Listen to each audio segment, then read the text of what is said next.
ஹஜ்ஜு செய்கிறோம் நம்ம. இந்த ஹஜ்ஜினுடைய சிறப்புகள் என்ன அப்படிங்கிறத கொஞ்சம் மக்களுக்கு தேவையான என்ன சிறப்பு இதனால கிடைக்குது. ஏன்னா நிறைய பேர் வந்து ஹஜ்ஜு கடமையானதுக்கு பிறகு ரொம்ப அசால்ட்டா இருக்காங்க.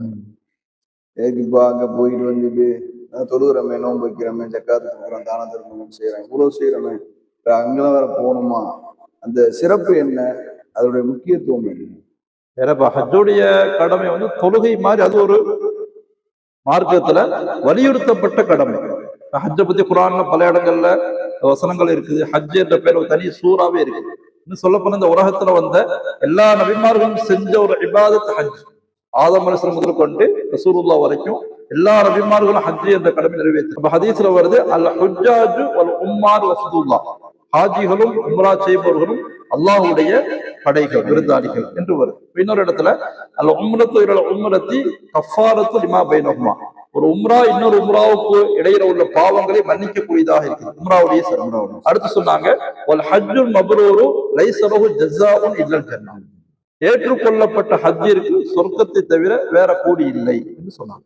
இன்னொரு ஹதீஸ்ல வருது, அன்னல் ஹஜ்ஜ தஹதிமு மா கான கப்லா, ஹஜ் என்பது முந்தைய பாவங்களை மன்னிக்கக்கூடியது, அழிக்கக்கூடியது. 3 அமல்களுக்கு ஷரியத்துல அந்த சிறப்பு இருக்கு. ஒருத்தர் இஸ்லாத்தை ஏற்றுக்கொண்டா, அதே மாதிரி ஒருத்தர் ஹிஜ்ரத் செஞ்சா அவருடைய முந்தைய பாவங்களை எல்லாமே மன்னிக்கப்படும்.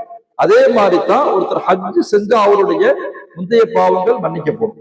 இன்னொரு ஹதீஸ்ல தெளிவா சொன்னாங்க, மன் ஹஜ்ஜ ஃபலம் யர்ஃபுஸ் ஃபலம் யஃப்சுஸ், யார் வந்து தகாத வார்த்தைகள், தீய பேச்சுக்களை பேசாம ஹஜ் செய்யறாரோ, ரஜஅ கயௌமின் வலதத்துஹு உம்முஹு, அவர் அன்று பிறந்த பாலகனை போன்றேன். இத்தனை சிறப்புகளை உள்ளடக்கியதுதான் இந்த ஹஜ் என்ற ஒரு மகத்தான வணக்கம். இது நிர்பந்தமான காரணம் இல்லாம இத என்ன செய்யக்கூடாது, தள்ளி போடக்கூடாது. இப்போ மக்கள் என்ன செய்யறாங்க, ஒரு பெண்ணுக்கு திருமணம் இருக்குது, பையன் படிக்கிறான், அல்லது கொஞ்சம் காலம் வயசாகட்டும், 50 வயசுக்கு மேல போய்க்கலாம், இதெல்லாம் வந்து ஷரியத்துல அனுமதிக்கப்பட்ட காரணங்கள் இல்லை. இதெல்லாம் வந்து நிர்பந்தம் இல்லை. இந்த காரணங்களுக்காக வேண்டி ஹஜ்ஜை தள்ளி போடுறது கூடாது. இப்போ எவ்வளவு சீக்கிரம் முடியுமோ அவ்வளவு சீக்கிரம், ஒருத்தர் கடமையான உடனே, பொருளாதாரம் ஆரோக்கியம் இருந்த உடனே சீக்கிரமாக ஹஜ் என்ற கடமையை நிறைவேற்றி முடிச்சாங்க. நிறைய பேர் வந்து தாமதப்படுத்துறதுக்கு இன்னொரு காரணம் இருக்கு. 40 நாள் செய்யணுமா, 40 நாள் போகணுமா, அப்போனா நம்ம பிசினஸ் அவ்வளவு நாள் லீவ் போட முடியாதுன்னு யோசிக்கிறாங்க. இப்போ அவங்க எல்லாம் வந்து அந்த 10 நாள் கூட போய்க்கலாம். 40 நாள்ங்கிறது ஆயுள்ள ஒரு முறை போறதுனால அது மாதிரி ஒரு அமைப்பு இந்தியாவை பொறுத்த வரைக்கும் ஏற்பட்டிருக்கு. ஆனா 40 நாட்கள் நம்ம கண்டிப்பா போய் அங்க தங்கணுமா அப்படின்னா இல்லை. நம்முடைய சௌரியம் ஒரு 10 நாட்கள், ஒரு 20 நாட்கள், ஒரு ஹஜ்ஜுக்கு போறோம், மதீனாவுக்கு போறோம், ஜியாரத் செய்யறோம், அதனுடைய ஒரு 2 வாரத்துல கூட அந்த அமல்களை முடிச்சுட்டு நம்ம என்ன செஞ்சிட முடியும், சொந்த நாட்டுக்கு திரும்பி வந்துட முடியும். அந்த மாதிரி நம்ம பயண ஏற்பாடுகளை செஞ்சுக்கிறதுக்கான அனுமதி ஷரியத்துல இருக்கு. தவறு. இப்போ வந்து ஒருத்தருக்கு ஹஜ்ஜு கடமையாயிடுச்சு, ஆனா இந்த மாதிரி காரணங்களால ஹஜ்ஜை தள்ளி போட்டுக்கிட்டே போறாரு, ஏதாவது ஒரு காரணம், இது பத்தி என்ன எச்சரிக்கை கொடுக்கணும்? ரசூலுல்லாஹ் சொன்னாங்க, மன் அராதல் ஹஜ்ஜ ஃபல்யத்தஅஜ்ஜல், யார் ஹஜ்ஜை நாடுகிறாரோ அவர் விரைவாக செய்து கொள்ளட்டும். அதற்கு காரணம் சொல்றாங்க, ஏதாவது ஒரு நோய் அவருக்கு வந்துடக்கூடும், வேற ஏதாவது ஒரு தேவை குறுக்கிட்டு விடக்கூடும், அல்லது அவருடைய கவனம் மாறிவிடக்கூடும். அதனால சீக்கிரமா செஞ்சுக்கங்க. அப்போ ஹனஃபி மத்ஹபை பொறுத்த வரைக்கும் அபூ ஹனீஃபா ரஹ்மத்துல்லாஹ் சொல்றாங்க, தகுந்த காரணமின்றி ஒருத்தர் ஹஜ்ஜை வந்து தள்ளி போடுறது அது மக்ரூஹே தஹரீம்னே சொல்றாங்க, ஹராமுக்கு நெருக்கமான குற்றம். எவ்வளவு சீக்கிரம் முடியுமோ, கடமை ஆயிடுச்சுன்னு சொன்னா அவர் என்ன செய்யக்கூடாது, ஷரியத்து நிர்ணயித்த காரணம், ஷரியத்து நிர்ணயித்த காரணம் என்ன, ஒருத்தர் நோயாளியாக மாறிட்டாரு, வசதி இருக்குது ஆனா ஆரோக்கியம் இல்லை, அல்லது ஒருத்தர் ஆரோக்கியம் இருக்குது வசதி இல்லை, அந்த மாதிரி ஒரு ஷரியத்து அனுமதித்த தவிர்க்க முடியாத காரணங்கள் இருந்தா ஓகே, தள்ளி போடலாம். அந்த மாதிரி இல்லாம அவருடைய சுய விருப்பம், கொஞ்ச நாள் ஆகட்டும், ஒரு பிள்ளையுடைய கல்யாணம் முடியட்டும், பையன் படிச்சு முடிக்கட்டும் என்று சொல்லி தள்ளி போறதுக்கு மார்க்கத்துல அனுமதி இல்லை, சீக்கிரமா செஞ்சுக்கலாம். இப்போ வந்து ஹஜ்ஜை பத்தி முழுசா சொல்லிட்டீங்க, ஹஜ் எப்படி செய்யறது, எல்லா வகைகள் வரைக்கும் எல்லாம் சொல்லியாச்சு. இப்போ வந்து இந்த ஹஜ்ஜில் வந்து சில கேள்விகள் என்ன அப்படின்னா, இப்போ ஒவ்வொரு காரியத்திலையும் ஒழுவாக இருக்கட்டும், தொழுகையாக இருக்கட்டும், அதை முறித்து விடும். இந்த காரியங்கள் செஞ்சீங்கன்னா உங்களுடைய இந்த தொழுகை முறிஞ்சிடும், ஒசு முறிஞ்சிரும்னு சொல்லி சொல்றாங்க. அது மாதிரி இந்த ஹஜ்ஜுடைய 5 நாட்கள் தொடர்ச்சியாக அந்த அமலை செய்யும்போது சில எந்த விஷயங்கள் செஞ்சிட்டா இந்த ஹஜ்ஜு கூடாம போயிடும், எந்த விஷயத்த விட்டா மெயினா அந்த ஹஜ்ஜு கூடாம போயிடும் அப்படிங்கிறத கொஞ்சம் சொல்லுங்க. ஹஜ்ஜில் வந்து 3 ஃபர்துகள் இருக்கு. முதலாவது ஒருத்தர் ஹஜ்ஜுடைய நிய்யத்துல எஹராம் கட்டுறது, எஹராம் கட்டி தல்பியா சொல்றோம். எஹராம விட்டாலோ அல்லது தல்பியா விட்டாலோ ஹஜ்ஜு கூடாது. அந்த அமல ஆரம்பிக்கிறதே வந்து எஹராம் பிளஸ் நிய்யத்து தல்பியா 3 ஒன்னா இருக்கணும், சேர்ந்து இருக்கணும். அது செஞ்சுட்டு தான் நம்ம என்ன செய்யணும், ஹஜ்ஜுங்கிற அமலுக்குள்ள உள்ள போக முடியும். இது ஒண்ணு. ரெண்டாவது எஹராம் கட்டிய பிறகு 2 ஃபர்து இருக்கு. முதலாவது அரஃபாவுல தங்குறது. மற்ற அமல்கள் அது வாஜிபா சுன்னத்தாக இருக்குது. அரஃபாவுல ஒரு நிமிஷமாவது ஒரு ஹாஜி என்ன செய்யணும், தங்கம். அதனுடைய நேரம் வந்து நம்ம சொன்னோம் பிறை 9 ஜவால்ல இருந்து மகரீபுக்குள்ள தங்கிறது வாஜிப். ஆனா ஒருத்தருக்கு முடியல, ஏதோ ஒரு சூழ்நிலை தாமதமாகுதுன்னா சுபஹ் சாதிக்கு வரைக்கும் தங்கலாம். அதாவது பிறை 9 இறுதி வரைக்கும், ஃபஜ்ர் உதயமாகிற வரைக்கும் என்ன செய்யணும், அவரு அரஃபா மைதானத்துல போய் தங்கம். ஒருத்தர் அரஃபாவோட தங்கறதை விட்டுட்டாரு, அரஃபாவுடைய தங்கல ஒரு ஹாஜினா அவர் ஹஜ்ஜு கூடாது.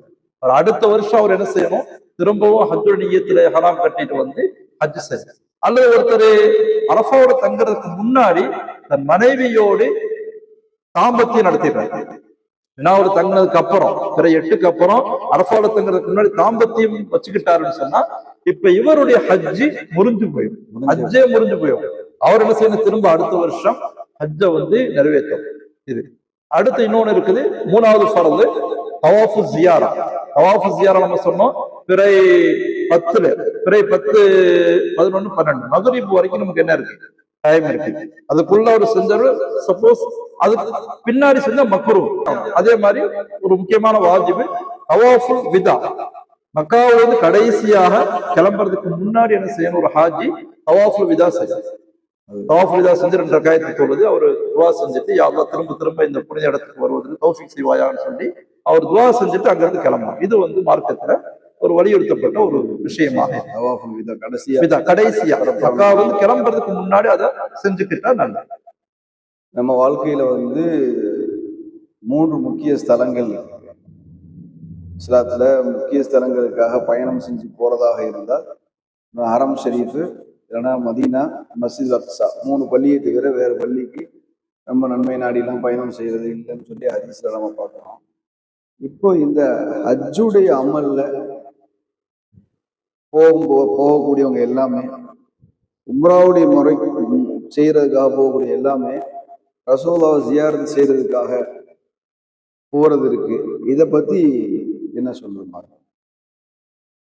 பொதுவாக மார்க்கத்துல ஜியாரத் என்பது சுன்னத்தாக இருக்கு, அது ரசூலுல்லாஹ்வினுடைய ஒரு வழிமுறையாக இருக்கு.